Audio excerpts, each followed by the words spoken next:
Hello guys, it's Oga Karemi. I'm back again with a new video. So today I'm in dairy training farm. As you see on the background, you can see the animals over there, and also you can see the structure on my side.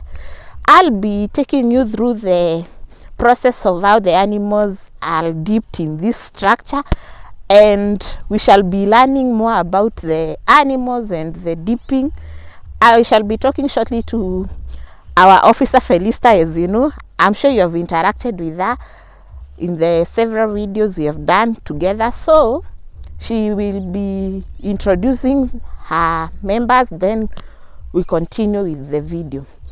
Stay tuned and keep subscribing, keep watching, and keep visiting Dairy Training Institute and Dairy Training Farm. You're welcome. Good evening. I'm Felista Manasi, Assistant Farm Manager, Dairy Training Institute Farm. Welcome. Today we are going to do dipping of our animals, and we will take you through the process, also show you our structure.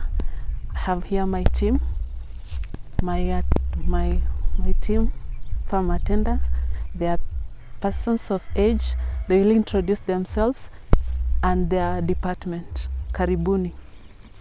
I'm Monica Wangari, working at DTI Farm. I'm working in poultry department.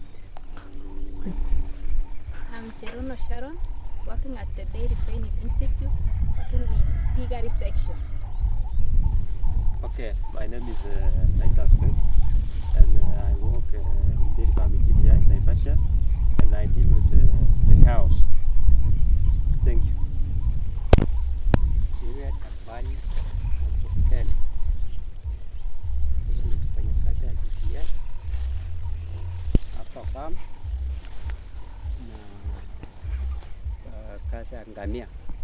John Kiptalam and Dairy Co section. This is copper salvate. You mix it with water for the animals to step on as they come in the dip. You can see how she's doing it. Is like a disinfectant. From the waiting area, which has some rough stones, to remove mud, they step on this copper salvate, the first and the second. Then they come to this area in the staircase to enter into the deep tank and dip themselves. The water is mixed with chemical that kill the, so they jump and swim.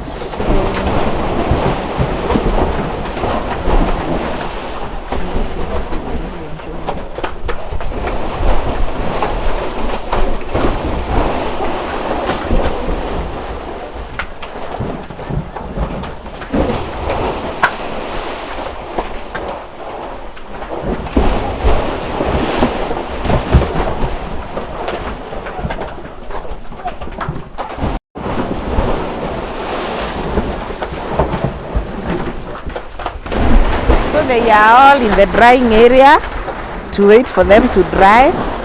They are still jumping. The hand is big.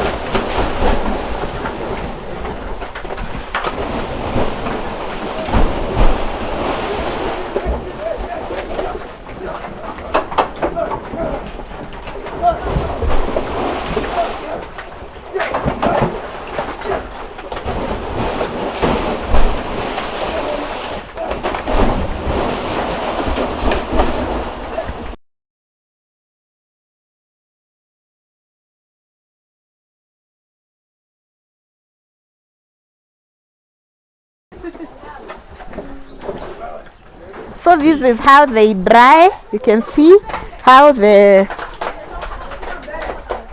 dripping is going down. You can see how smooth their skins are after being soaked. Oh!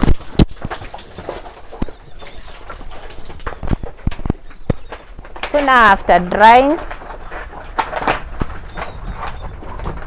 and dripping back the excess water, then now they have opened the other end now for them to move out and go and graze. You know, it is really enjoyable watching how they do this.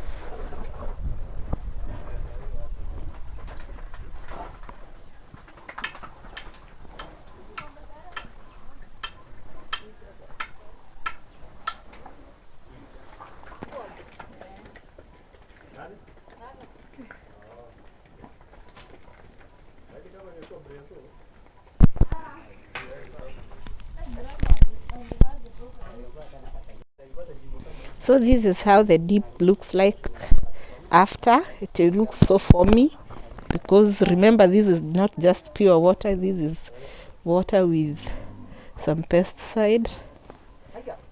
And because of that jump and swimming, you can see how the pool looks like. The water is splashed all over, and you can see the dry area, how muddy it is. Now, because they stay here and the hand is big, you see now what we were talking about, the siltation. This excess dripping here drains down way back, or rather to the siltation. The mud is sieved, then the excess water goes back to the deep. A drinking trough, water drinking trough for the animals. You can see there is a tap there that you open, then the water.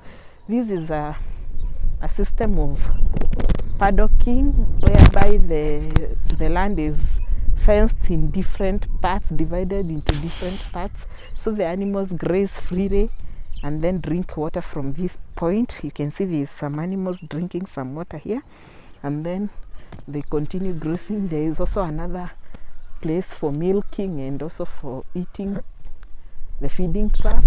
You can see the entire area from the cattle deep to where they graze.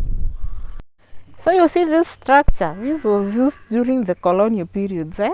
You can see this design of this structure. It is a water tank. It is used to boil water, by the way. So you can see there are some pipe. There is a tap here, a pipe, and some other pipes over here, and it is made of the concrete. There is also this tap here, and then this inside there is a tank. You can see the tank.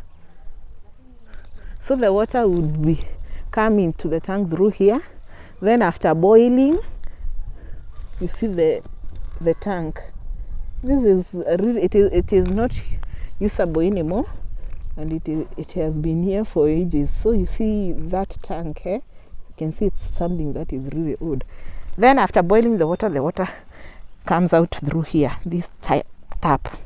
Then you would load firewood or charcoal from this point. Then it hits the concrete, then hit the tank. Plenty of water here. This is a borehole. You have two of them. You have this one and the other one over there, where you can see the solar panels, and you can see the storage tank.